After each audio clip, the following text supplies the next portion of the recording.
Hello guys, welcome back to Dark Angels Intuitions. Welcome back to my channel. Welcome back sa mga palagi nag-aabang ng mga readings ko. So I will going to do another reading. Pick a cards reading. So this is like kung ano man yung mapipili nyo dito. Ito yung true feelings na nararamdaman mo para sa person mo, sa yung person mo na nararamdaman para sa'yo, vice versa. Okay, and I'm going to pull an oracle card, message from the spirit guides, para ano man yung magiging advice ng spirit guides para sa mga nararamdaman ninyo. So I have here the rose quartz, the black tourmaline, and the watermelon fluorite. So it doesn't have to be na pipili kayo by crystals or stone, but pakiramdaman nyo yung cards. Pakiramdaman ninyo kung which one talaga yung pipiliin ninyo at which one is para sa inyo. Dahil pwedeng dito kayo maka-resonate. Okay? So, pwede ninyong i-post yung video if you are someone na matagal makapagpili, and then continue if may napili na kayo. So, let's start. Unahin natin yung rose quartz. Okay. So, true feelings. So, this is you and your person's true feelings. Let's see.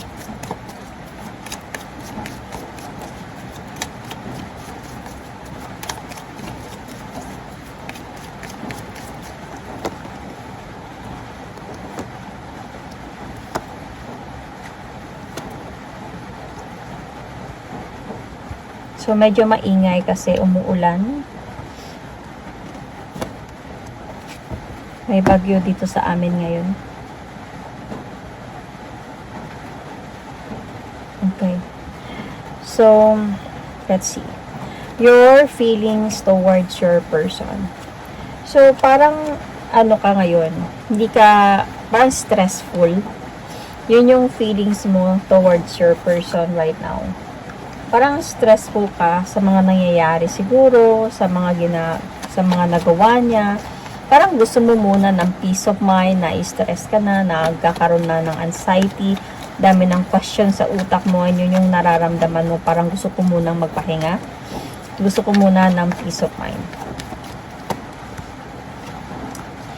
Feeling ko, as a point kayo ngayon, ng parang naipit sa sitwasyon, either your person or you, could be vice versa, naipit sa sitwasyon, and you are there trying to hold on, trying to do the effort, kasi hindi mo na nararamdaman yun sa kanya eh. Parang minsanan na lang, parang ganun. I don't know nga, baka ngayon nasa point na kayo of separation eh. And parang nasa point ka ngayon na parang nasasaktan ka, na-stress ka, see? Nasasaktan ka, and parang nakakaramdam ka na I am a failure, may something ba sa akin, may mali ba sa akin, parang para hindi niya ako mahalin, para lokohin niya ako, or para saktan niya ako ng ganito, or para iwan niya ako, depende kung nasan kayo naka-resonate. So, yung feeling naman ng person mo towards you is, alam niya na sobra mo siyang minahal, sobra mo siyang minaramdam niya pa din sa'yo yung pagmamahal na meron ka para sa kanya.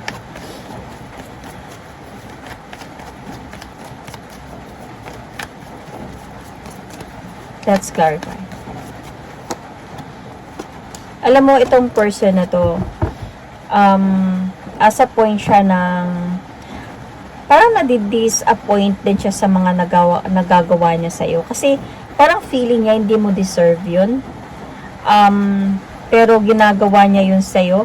Dahil, para sa kanya, I think wala din siyang choice. Could be, kaya kailangan niyang gawin to. Feeling ko, meron siyang mga tinatago sa'yo na tinatanong mo to sa kanya na hindi niya sinasabi sa'yo.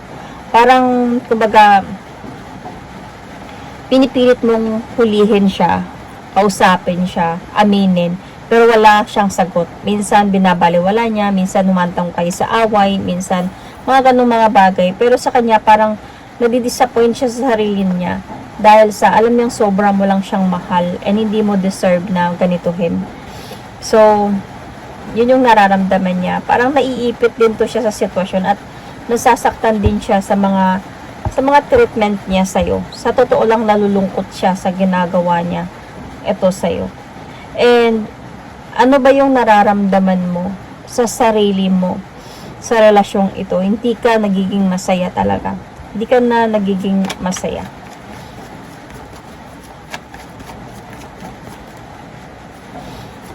Let's clarify.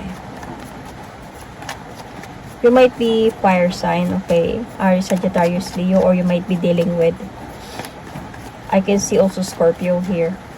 Aquarius as well. Pisces is also here. Anyway, feeling mo sa sarili mo dito, parang hindi ka na nagiging masaya. Parang feeling mo ang bigat-bigat na ng mga pinagdadaanan ko ngayon sa relasyong ito. Parang palagi na kayo nag-aaway. Parang meron kang feeling na siguro, I don't know kung you are still together right now and feeling mo parang gusto mo na lang makipaghiwalay, umalis na lang ng dahan-dahan or ng kalmado sa sitwasyon, tahimik na lang na umalis kasi hindi ka na nagiging masaya sa mga nangyayari. Ito yung parang nararamdaman mo sa sarili mo dito sa relasyong ito. Parang ang bigat-bigat na, parang feeling mo pasan mo yung burden ng relasyon ninyo. So, ano naman yung nararamdaman ng person mo sa sarili niya, sa relasyon ninyo? So, ang nararamdaman niya din dito is parang as a point siya of like, he needed to give clarity, I think, sa'yo.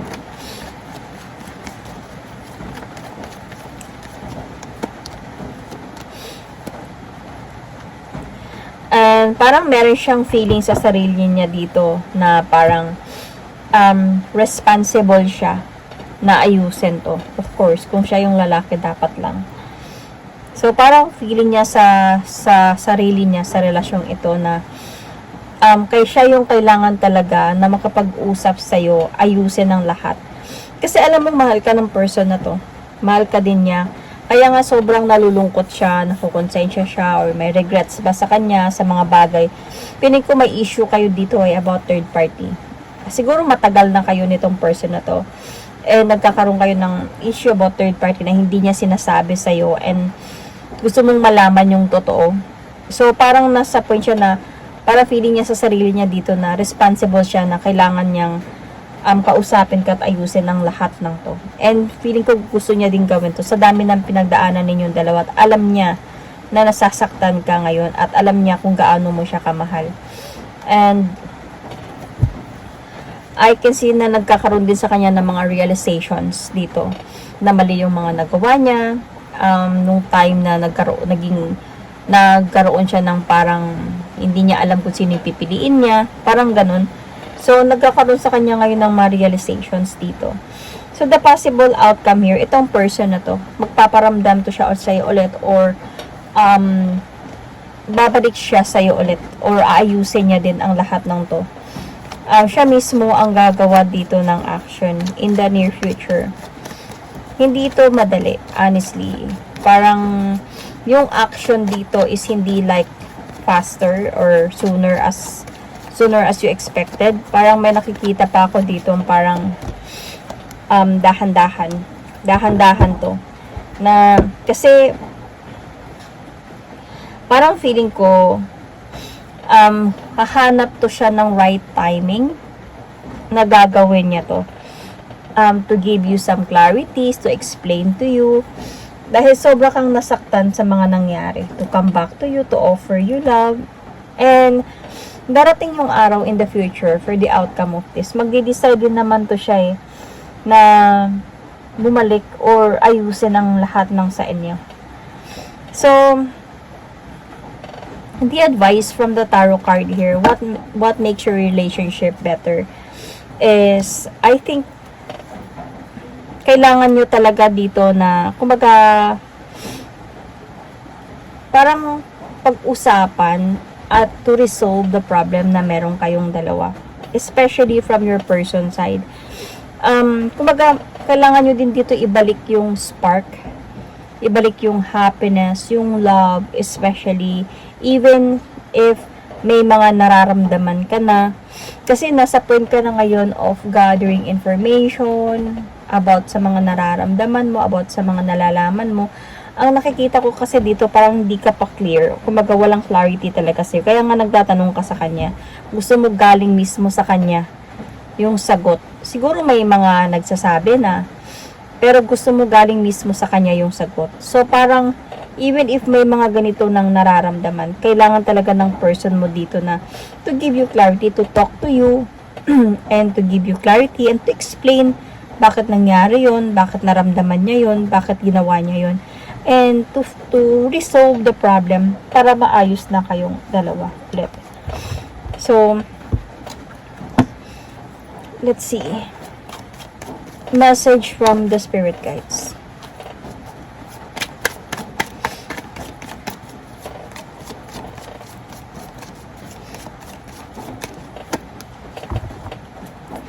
So, sabi ng spirit guides nyo, don't allow anyone to abuse your power to take it away from you. Remember, you will be treated how you allow others to treat you. Show them that you value yourself far too much. Settle for anything less than you deserve. So, gaya na nga nandito, na dito ka nga, diba, parang feeling mo, ikaw na lang nag-e-effort, parang feeling mo, sa point ka na na-stress ka na sa mga nangyayari dahil nga sa kagustuhan mo na magkaroon kayo ng new beginning, and feeling mo parang nawawasak na kayo, and feeling mo parang gusto mo nang umalis, hindi ka na nagiging masaya. Tapos sinasabi nga dito ng spirit guides mo is huwag mong hayaan to sa sarili mo na maabuso yung kapangyarihan mo. Dapat isipin mo din dito na kung mahal ka talaga ng isang tao, ipaprioritize ka niya. He will going to treat you the way that you want to be treated, not the way they want to treat you. So, and also you need to value yourself more. Dapat alam mo yung worth mo, alam mo yung yung value mo. Hindi ka yung parang basta na lang na mag-effort para lang maging masaya siya, para lang nandyan siya, para lang magstay siya. So, parang isipin mo din yung halaga ng sarili mo. So, dahil deserve mo din namang mahalin ng tama at i-prioritize in a way. So, well, anyway, nakikita ko naman dito sa reading na itong person na to, gagawa din naman siya ng way para maayos kayo, dalawa maibalik sa happiness or makapag-umpisa ulit. But, yun na nga, kailangan talaga dito action from your person, not from you. Lalo na if you are the woman here. So, let's go for the next. Okay.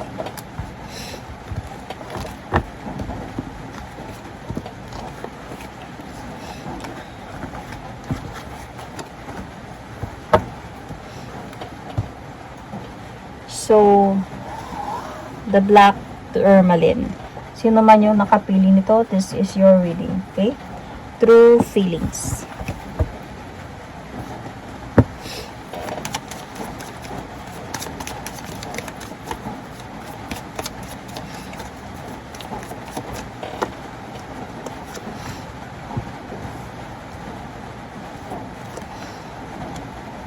Para maganda to ah.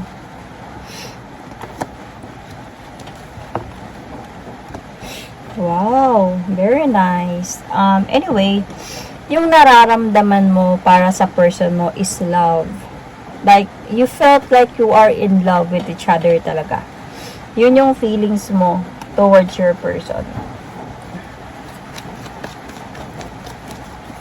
Na mahal mo siya, mahal ka niya, nagmamahalan kayong dalawa.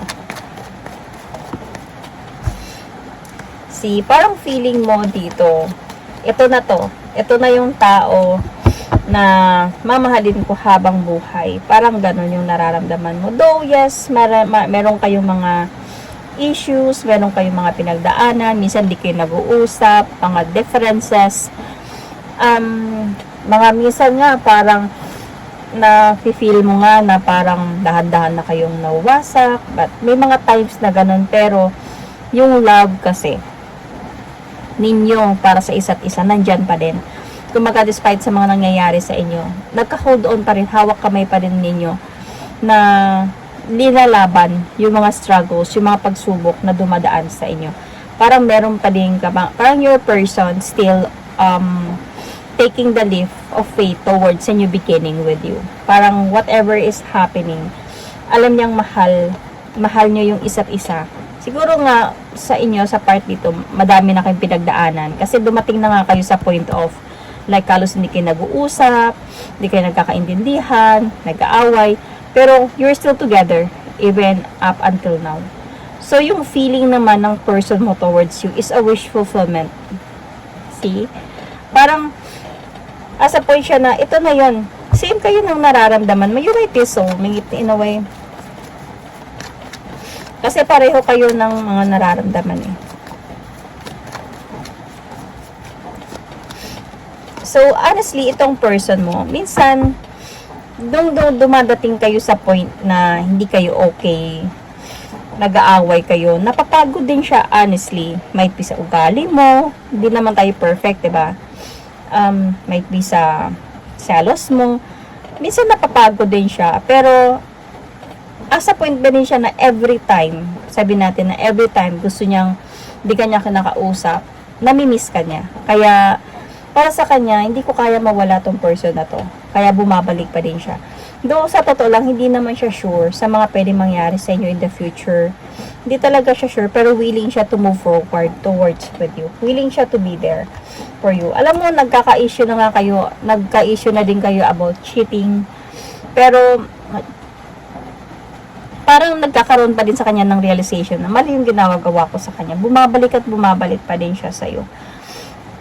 This person love you. And this person, meron siyang feeling of, lagi kanyang namimiss. Every time na mag-decide siya na to walk away, namimiss kanya. So, yun yung nararamdaman ninyo sa isa't isa. So, ano yung nararamdaman mo sa sarili mo dito sa relasyong ito? Feeling mo asawa mo na siya. Yung parang feeling mo sa sarili mo sa relationship na to, ikaw yung asawa na. Parang kasal na kayo or something like that. Kasi feeling ko sa dami nyo na ding pinagdaanan na dalawa.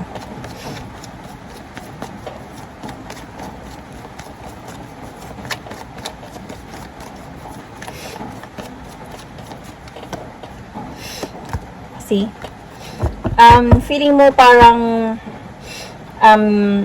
meron kayong responsibility sa isa't isa. Kahit sabihin natin na whether mag-live-in kayo, mag-asawa man kayo, o mag-girlfriend, boyfriend kayo, parang feeling nyo, kahit sabi natin na even in you are still in a relationship, feeling nyo parang meron na kayong responsibility sa isa't isa. Na parang feeling nyo seryosong-seryoso na tong commitment na to, tong relationship na to. So, yun yung feeling mo sa sarili mo, sa relasyong ito. Love, parang this is like full of communication. You feel like I am the wife or I am the husband here. I have the responsibility, wanted to move forward towards this person na magkakaroon na kami ng victory together. So, even yung person mo, ganun din yung nararamdaman niya sa sarili niya dito sa relationship na to. Na parang this is already a new beginning na sa buhay niya. Siguro sa dami ng mga pinagdaanan niya before sa buhay niya, itong relationship na to, nakakaramdam siya dito sa sarili niya sa relasyong ito na parang kakaiba. Parang pagbabago in a way. Na binago siya ng relasyong ito. Wow. See? This person loves you. And you love this person as well. Kahit pa siguro minsan sakit ka sa ulo, kahit pa siguro minsan na-stress siya sa'yo, but this person is still willing to move forward, willing to have a new beginning with you. Whether prepare man siya or not, this person do love you. He knows or she knows that you love each other. Because parang itong relationship na to, parang gusto niya ito na to. So, itong person na to, really like, he or she is treasuring this relationship talaga. Parang confident siya sa sarili niya na may future kaming dalawa nito. So, ano yung pwedeng possible outcome sa relationship niyo? Alam nyo, meron pa kayong mga mangyayaring parang pagsubok talaga sa pagsasama ninyong dalawa. May darating pa talaga dito na araw or time na hindi kayo mag-uusap dalawa. Like, feeling of what happened? Bakit bigla na lang naging ganito yung relasyon natin? Parang ganon. Mararamdaman ninyo yun. But then, okay, babalik ka pa rin kayo sa isa't isa in the future. Parang meron kayong mararanasan na struggle na feeling nyo na end na tong cycle na to.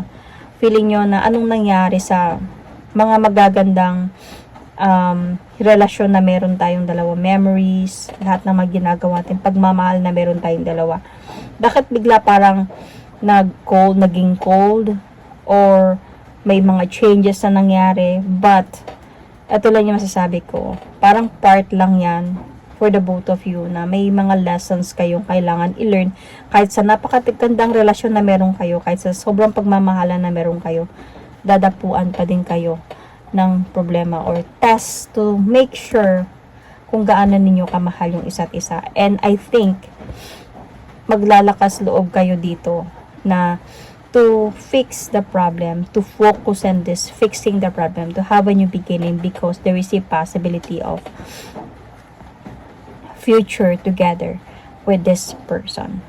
So, ito yung parang also advice sa inyo na no matter what, dadating man kayo sa point of nakakapagod na yung relasyon ninyo, as long as mahal nyo yung isa't isa, dapat magtulungan kayo na ayusin yung pagsasama ninyo dahil mahal ninyo yung isa't isa.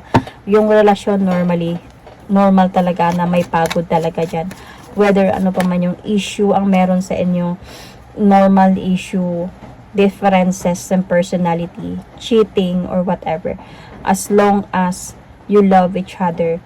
Kumbaga parang invisible magnet na kahit paanong hiwalay, magtatagpo pa din kayong dalawa, or magkukrus pa din yung landas niyo, or magkakabalikan pa din kayong dalawa, or parang invisible red thread na nandyan na yan sa inyo kahit pa magkalayo kayo, naka-line na kayong dalawa, naka-align na kayong dalawa for the future. So always remember that mahal ninyo yung isa't isa. Itong mga pagdadaanan ninyo is pagsubok lamang at kaya natin to. So ano yung message from the spirit guides for you? Ay, same lang siya sa una. I don't know why. Don't allow anyone to abuse your power or take it away from you. Remember, you will treat it how you allow others to treat you. Show them that you value yourself far too much to settle for anything less than you deserve. So, siguro part to ng mga pagsubok ninyo and learning from your lessons in a way. So, sometimes, dahil sa sobrang pagmamahal, minsan, one of you really like nagiging weak, okay?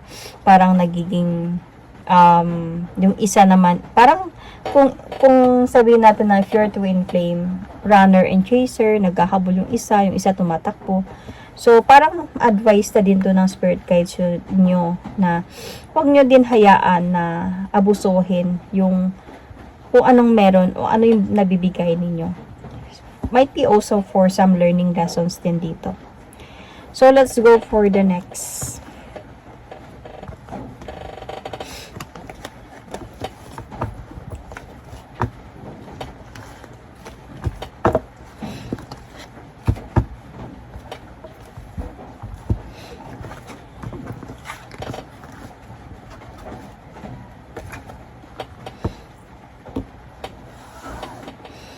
Okay, sa mga pumilo ng watermelon fluoride.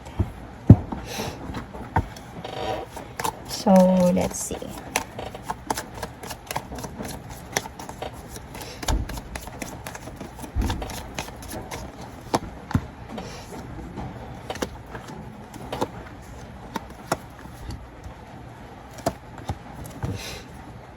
Okay, so feeling mo towards your person. So, yung feeling mo dito, parang guided by the universe. Parang ganun. So, maganda din siya, itong reading na to. I think so.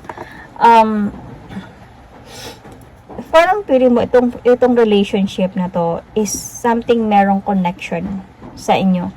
Parang either twin flame, soulmate, karmic, parang pinagtagpo kayo for a reason. You are guided by the universe. You felt something now when it comes into the relationship, yung feeling mo sa person mo dito, like parang changes. So parang napapa-challenge ka also na maging example, yung person mo dito is sobra siyang nakafocus sa success, sa goals, sa mga ganyan. And you are that someone before knowing this person is someone na easy-go-lucky, na you are someone na parang masyadong immature, friends. When you met this person, parang nagiging matured ka in a way. Nagseryoso ka sa mga goal mo din sa buhay. Parang nai-inspired ka magpursigi sa goal mo dahil gusto mo din na may magiging proud din siya sa'yo. Parang it gives you changes in a way. So, yung feeling naman, let's clarify. Parang feeling mo dito na this relationship, this person, parang binigay to sa akin ng Diyos, binigay to sa akin ng universe for me to have some changes in my life na. So, parang feeling mo dito, this time you wanted to move forward towards your life, move forward towards your goals, parang to become better person in a way. So, may mga disappointments din sa'yo dito, the way, well, we all have flaws naman. So, may mga times na nadi-disappoint ka, hindi mo masyadong na-appreciate. Minsan, parang nagmamasid ka, nag-i-stalk, anong ginagawa niya, ganyan. But then, parang slowly siya nag-change in a way. Kung doon, sobra kang selosa or seloso, sobra kang parang seryoso sa relasyon. I mean, focus. This time, parang this person is giving you the freedom na wag mag-isip. This person is giving you that wag ka mag-overthink. Parang hindi, it's really different from the past previous relationship na meron ka. Parang dito, though sometimes you felt like disappointment, pero you felt also like mas may freedom ka dito sa person na to. So, your person naman, yung feelings niya towards you here is someone who is parang ano to? Why? I think I put it here. Yung person mo dito, parang feeling niya sa'yo is someone who is like matured or someone who is like willing to learn, willing to progress, and parang someone na practical na tao, and also kind and very supportive. So, yun yung nararamdaman niya towards you.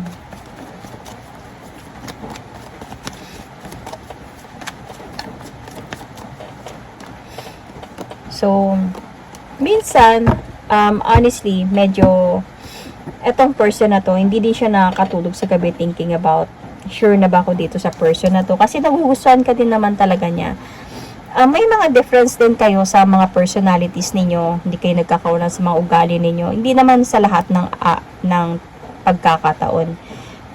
Not naman daily. Pero may mga times talaga. Ganun naman talaga sa relasyon eh. Normal talaga yan. Minsan nag-iisip siya sa gabi. You may be dealing with an Aquarius. Nag-iisip siya kung itong relationship na ba, ito na ba yung taong pakakasalan ko. Alam mo, ito yung mga nararamdaman niya para sa'yo. Minsan, urong-sulong siya, parang ganun. So, nag-iisip siya, siguro LDR kayo nito, could be, kaya ganito din yung iniisip niya. Siguro gusto niya muna talaga na magkita kayo, kung LDR man kayong dalawa. So, ano yung nararamdaman mo sa sarili mo dito sa relationship na to? Love. Feeling mo in love ka sa relationship na to. Feeling mo you have that freedom to offer the love and to accept love from your partner. Kasi yun na ngayon, parang hindi ka niya binibigyan ng reason to overthink. Hindi ka niya binibigyan ng reason to feel jealous. So yung feeling mo din dito sa ano na to is love. Okay? Sa sarili mo. Okay, you might be Cancer, Scorpio, Pisces as well. You might be dealing with Capricorn as well.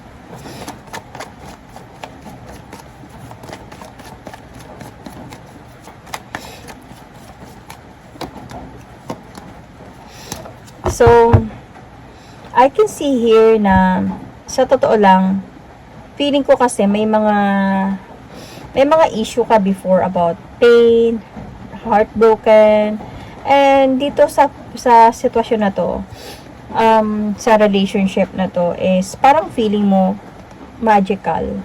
Parang hindi na siya nagiging same as before. Though yes, hindi naman pwede, hindi kayo magkakaroon ng mga problems dito, hindi kayo matetest ng universe, pero parang feeling mo this is a good news for you sa sarili mo dito. Parang victory in a way, parang ganun. Though minsan ako confused ka nga eh, baka saglit lang to, baka ngayon lang to, or mga ganun. Baka sasaktan din ako nito isang araw. Nag-iisip ka din ng ganun sa sarili mo. But anyway, ang ano ko dito is in love ka talaga sa person na to. So yung feeling naman ng person mo sa relationship na to, yung feeling niya sa sarili niya dito sa relationship na to, honestly, okay? Ano siya, parang guarded. Parang hindi siya, though nakikita mo yung effort sa kanya, nakikita mo na hindi kanya binibigyan ng reason to get jealous, or sabihin natin na nandyan siya, nag-uusap kayo, may video call, nag-uusap lagi, but then, medyo ano siya, hindi lahat, kumbaga hindi pa siya sobrang nasabi na papakasalan kita, sa future, ito yung gagawin natin. Ito yung plano natin, magkaroon tayo ng 3 anak. Mga ganun, wala siyang mga ganun na sinasabi. Siguro dito ka sometimes nako-confuse. Dito ka sometimes na disappoint. But then, para sa kanya kasi, especially if you are an LDR. So, parang gusto niya siguro makita ka. Pero in love ka din ng person na to if you chose this and nakaresonate kayo dito. Ayaw lang niya siguro talaga yung magpaasa na hindi din siya sure na may aasahan ka in a way. So, parang gustuin niya man, pero parang para sa kanya is titignan na lang natin anong pwede mangyari. So, ganun yung nakikita niya or nararamdaman niya sa sarili niya sa relasyong ito. Parang guarded siya. Tigil siya into sharing what he really want to share or what he really feels or she. Okay?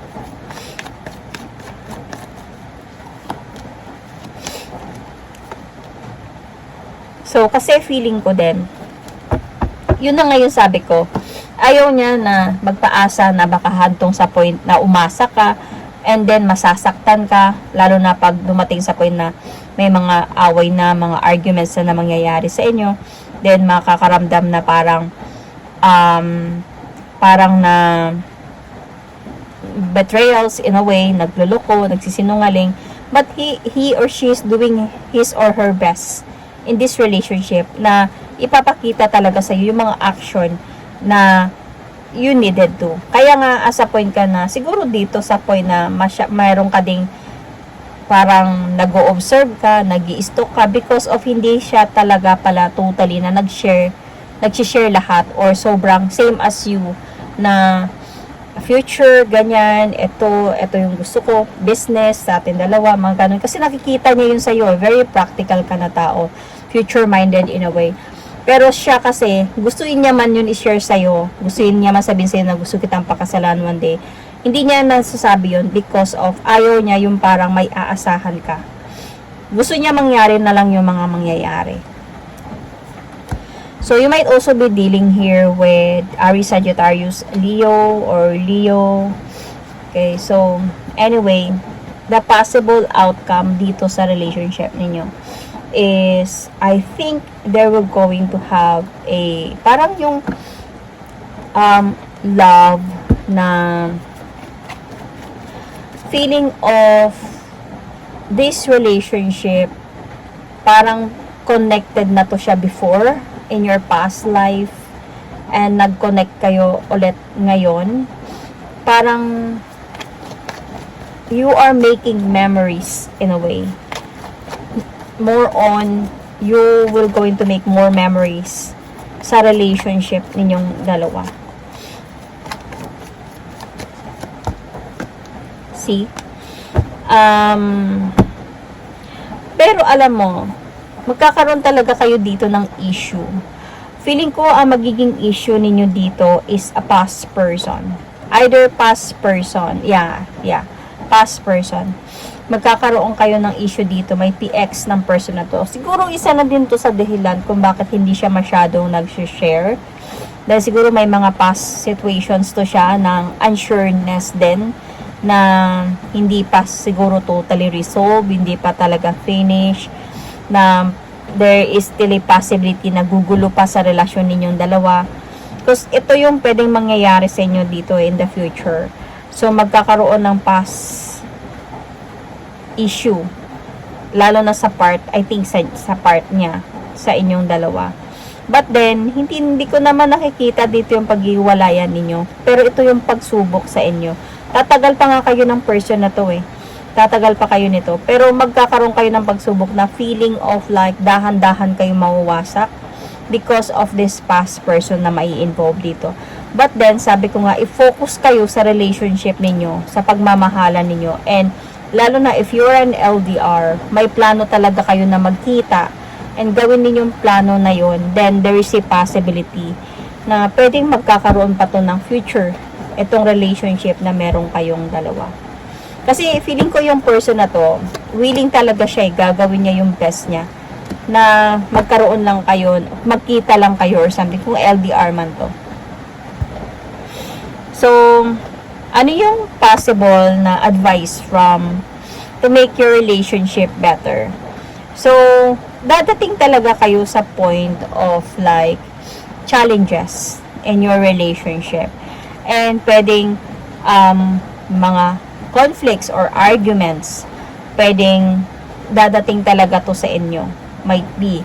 Of course, darating to. Pero, ang sinasabi kasi dito na even darating man yung mga yun, as long as mahal niyo yung isa't isa, as long as you stick together, walang, kumbaga, may mga changes man na mangyayari, pero nandyan pa rin kayo sa isa't isa, na pinapatunayan nyo pa rin na mahal nyo yung isa't isa, then, you have nothing to worry about.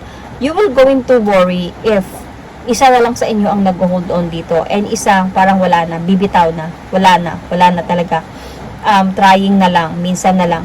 So, if strong pa rin kayo, kahit sa mga past issue pa kayo, jealousy, mga feeling like mayroong kailangan ipaglaban, kailangan kong ipaglaban yung sarili ko dito, kailangan kong patunayan pa yung sarili ko dito, whatever it is. As long as nandyan pa kayo sa isa't isa, holding on, na kaya natin to, wag ka lang bumitaw, and showing you the effort, showing you the improvement sa mga promises niya. Hindi yung parang sinasabi niya lang at walang parang salita lang at wala sa gawa. So, if nakikita mo naman yung ginagawa niya, yung best niya sa relationship ninyo, na maibigay yung gusto mo, then, might be, may future kayong dalawa. Kasi pagdadaanan nyo pa yung worst talaga na pagsubok sa relasyon ninyo. So, I'm going to pull an oracle card. This is from your spirit guides. So, if you are noticing changes within you, It's because you are leaving the old version of yourself behind. You are elevating and shedding unnecessary layers. Old cycles are ending, and new beginnings are on the horizon. You deserve this new chapter. As I said, 'di ba? Yung una, kanina, nararamdaman mo na parang, bakit it different itong relationship nito sa ibang relasyon? Bakit feeling ko dito parang matured na, feeling like responsible ako, feeling like parang kailangan ko na maging proud siya sa akin, kailangan may gagawin ako para maging proud din ako sa sarili ko. Parang you become the better person. And that is who you are, not seeing the changes within you, sabi ng spirit guides mo. Because you are already living the old version of yourself na nasa point ka na ngayon na parang nasa new beginning ka na ng cycle ng buhay mo.